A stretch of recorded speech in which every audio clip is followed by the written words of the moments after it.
News and educational একাডেমিতে তোমাদের প্রত্যেকে স্বাগতম জানাই। আপার প্রাইমারি যে নতুন পরীক্ষা হতে চলেছে সেই পরীক্ষা নিয়ে আলোচনা হবে। তার আগে তোমাদের যে সমস্ত প্রশ্নগুলো আছে সেই প্রশ্নগুলো উত্তর আজকের এই ভিডিওতে তোমরা পেয়ে যাবে।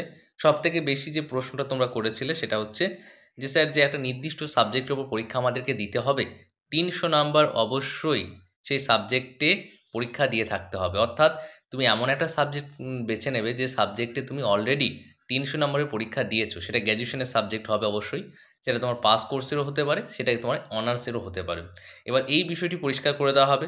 25 নম্বরে যে পরীক্ষাটি হবে সেটা কিভাবে হবে সমস্ত কিছু আলোচনা হবে, এবং নতুন গ্যাজেট অনুযায়ী যে 50%-এর বিষয়টি রয়েছে সেটা আলোচনা করব। অনেক ডিএলএড আমাকে ফোন করেছিল, ডিএলএড প্রার্থী, স্যার আমরা বুঝতে পারবো কিনা, সমস্ত কিছু আলোচনা হবে এই ভিডিওতে। যে প্রথম প্রশ্ন, সেই প্রথম প্রশ্নের উত্তরটা দেওয়া যাক এলিজিবিলিটি নিয়ে। আপার প্রাইমারিতে কারা কারা বুঝতে পারবে? দেখো, আপার প্রাইমারিতে কারা বুঝতে পারবে নতুন যে গ্যাজেট সেই অনুযায়ী বলবো, এবং এনসিটি গাইডলাইন অনুযায়ী বলা হবে, কারণ নতুন গ্যাজেটেই বলা হয়েছে যে এনসিটি গাইডলাইন অনুযায়ী কিন্তু পরীক্ষায় তারা বুঝতে পারবে। প্রথমত হচ্ছে বিএড, যে সমস্ত প্রার্থীদের বিএড রয়েছে এবং 50% রয়েছে গ্র্যাজুয়েশনে তারাই বুঝতে পারবে, এবং এর মধ্যে এসসি, এসটি, ওবিসি প্রার্থীদের 5% ছাড় রয়েছে, অর্থাৎ 45% থাকলেই কিন্তু হবে। কিন্তু বর্তমানে যেহেতু ওবিসি কেস চলছে তাই এটা এখন সন্দেহ রয়েছে, কিন্তু এই এসসি এসটি এটা কিন্তু হবে, 5% ছাড় তারা পাবে, অর্থাৎ 45% থাকলে তারা কিন্তু বিএডও করতে পারবে, প্লাস তারা আপার প্রাইমারি পরীক্ষায় বসতে পারবে। এরপরে দ্বিতীয় নাম্বার হচ্ছে ডিএলএড। ডিএলএড প্রার্থীদের অনেকেই ফোন করেছিল স্যার আমরা বসতে পারবো কিনা।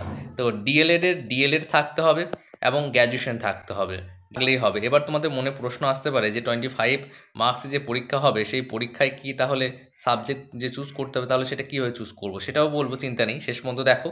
দেখো, ডিএলএড প্লাস গ্র্যাজুয়েশন যদি তোমার থাকে তাহলে তুমি বুঝতে পারবে, এটা এনসিটি গাইডলাইন অনুযায়ী বলছি। বিএডদের ক্ষেত্রে 50% থাকতে হবে। দেখো, বিএড করতে গেলেই তোমাকে 50% আগেই সাবমিট করতে হয়, গ্র্যাজুয়েশনে 50% না থাকলে তুমি বিএডই করতে পারবে না। এসসি এসটি ওবিসিদের কথা বাদ দাও, তাহলে বিএডদের কথা বলছি, যারা জেনারেল তাদের ক্ষেত্রে বলছি, এসসি এসটি 5% ছাড় থাকলে তারা 45% থাকলে পারবে। কিন্তু ডিএলএডের ক্ষেত্রে সেটা নয়, ডিএলএডের ক্ষেত্রে ডিএলএড থাকলেই হবে প্লাস গ্র্যাজুয়েশন থাকলেই হবে।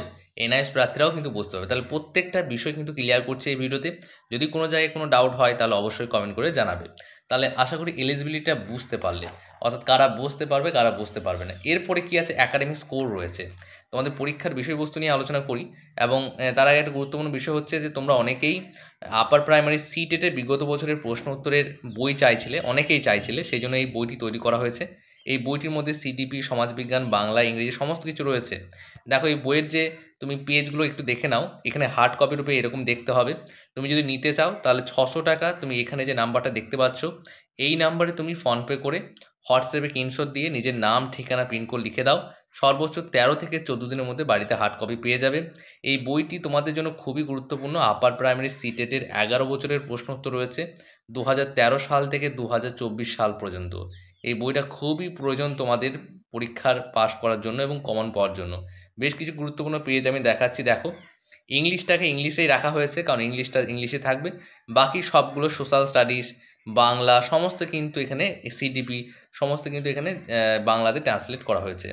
আর তোমাদের একটা বিষয় হচ্ছে যে যারা সায়েন্সে রয়েছে তোমাদের জন্য কিন্তু আলাদা রয়েছে, তোমাদের ক্ষেত্রে ম্যাথটা ইনক্লুড করা হয়েছে, বাকি সব সেম রয়েছে।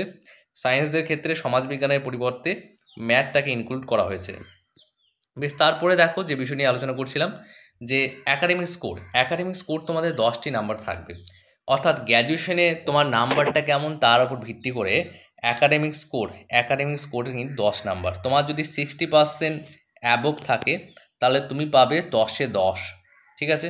তোমার যদি 60%-এর নিচে থাকে, বিলো 60% বাট আপ 50%, তাহলে সেটা যদি হয় তাহলে কিন্তু সেটা তোমার নাম্বার থাকবে 8 নাম্বার। আর তোমার যদি থাকে বিলো 50%, মানে 50% নিচে যদি থাকে তাহলে তুমি পাবে 6 নাম্বার। তাহলে এই যে 50% এটা কাদের ক্ষেত্রে অ্যাপ্লাই হচ্ছে, এটা এসসি, এসটি, ওবিসি এবং যারা ডিএলএড করেছে তাদের ক্ষেত্রেও অ্যাপ্লাই হবে। কারণ দেখো, যে সমস্ত প্রার্থীরা ডিএলএড করেছে তার তো 50% দরকার নেই, এবং তাদের অনেকেরই হতে পারে যে 50% নেই, তার ক্ষেত্রে এই 6 নাম্বার তারা কিন্তু একাডেমিক স্কোরে পাবে। এসসি এসটি যারা রয়েছে তাদের 50% নেই, তারা কিন্তু এটা 6 নম্বর পাবে, অর্থাৎ এটা জেনারেলদের ক্ষেত্রে নয়, যেটা দেখতে পাচ্ছি। তারপরে দেখো, দ্বিতীয়ত হচ্ছে তোমার টেট ওয়েটেজ মানে হচ্ছে হয় এখানে 40 নাম্বারের যে বিষয়টি রয়েছে সেটা 150 নাম্বারের উপর ডিপেন্ড করবে। যদি 90 পাও তাহলে কিন্তু তুমি পাস করছো। সেই ক্ষেত্রে তুমি কত নাম্বার পাবে এটা ডিপেন্ড করছে, যেমন প্রাইমারি টেটের ওয়েটে যেমন ক্যালকুলেট করা হয় সেইভাবে ক্যালকুলেট করা হবে। 150-এর মধ্যে 150 যদি পাও তাহলে 40-এর মধ্যে তুমি 40ই পাবে। বিষয় সেটা হচ্ছে 25 নাম্বারের যে পরীক্ষা সেটা। এই যে 25 নাম্বারের পরীক্ষা হবে, এই পরীক্ষাটা কিন্তু ওএমআর পরীক্ষা হবে, ওএমআর। এবং এই পরীক্ষাতে তোমাকে একটা সাবজেক্ট চুজ করতে হবে। এটা নিয়ে অনেকের ডাউট রয়েছে। সেই সাবজেক্টটা কি, সেটা তোমার অনার্স থাকুক বা না থাকুক, পাস কোর্সও হতে পারে। তাহলে সেটার জন্য কি করতে হবে তোমাকে, তোমার যদি ম্যাথে অনার্স থাকে তাহলে ম্যাথে নিশ্চয়ই তোমার 500-600 তো অবশ্যই পরীক্ষা হয়েছে। তার সঙ্গে সঙ্গে তোমার পাস কোর্সে ছিল নিশ্চয়ই ফিজিক্স, কেমিস্ট্রি, কিংবা তোমার যদি ইতিহাসে অনার্স থাকে তাহলে ইতিহাসে তো অবশ্যই তোমার ফুলফিল হচ্ছে। পাস কোর্সে পড়েছে তাদের ক্ষেত্রে বিষয়টি হচ্ছে তাদের যে কোনো একটা সাবজেক্টে অবশ্যই 300 মার্কের পরীক্ষা দিয়ে থাকতে হবে, তাহলে কিন্তু হবে। এবার তোমাদের মনে প্রশ্ন হতে পারে, স্যার তাহলে যে সমস্ত প্রার্থীরা অনার্স করে তারা যদি অনার্সের সাবজেক্ট চুজ না করে অন্য কোনো সাবজেক্ট চুজ করতে চায় তাহলে করতে পারবে? অবশ্যই করতে পারে। কন্ডিশন কি, মিনিমাম 300 নম্বরের পরীক্ষা সেই বিষয়ের ওপর দিয়ে থাকতে হবে, তাহলেই কিন্তু হবে। এই নতুন পরীক্ষাটি অ্যাড করা হয়েছে 25 নম্বরে, এটা খুবই ইম্পর্টেন্ট পরীক্ষা, তাই এখন থেকে ভালো করে প্রস্তুতি নাও। আর যে নতুন পরীক্ষার কথা বলছি, নতুন পরীক্ষা মার্চের মধ্যেই হবে, মার্চের মধ্যে হয়ে যাবে, কিন্তু নোটিফিকেশনটা তার আগেই চলে আসবে, অর্থাৎ 2025-এর শেষ দিক করে নোটিফিকেশান আসবে। তোমাদের জন্য আপার প্রাইমারি সিটেটে বিগত বছরে এই প্রশ্ন উত্তরের বইটি খুবই ইম্পর্টেন্ট বই, বারে বলছি, কারণ পশ্চিমবঙ্গে প্রথম আমরা কিন্তু বই আকারে প্রশ্নের উত্তর এবং ব্যাখ্যা তুলে ধরেছি। এবং 2013 সাল থেকে 2024 সাল পর্যন্ত প্রশ্ন উত্তর রয়েছে, সমস্ত বিষয়ে রয়েছে। আর যে সমস্ত প্রার্থীরা সায়েন্সে রয়েছে তোমাদের সমাজবিজ্ঞানের পরিবর্তে গণিত রয়েছে, গণিতটা আমরা ইনক্লুড করে দিয়েছি এই বইটির মধ্যে নেই, এটা আর্টস প্রার্থীদের জন্য।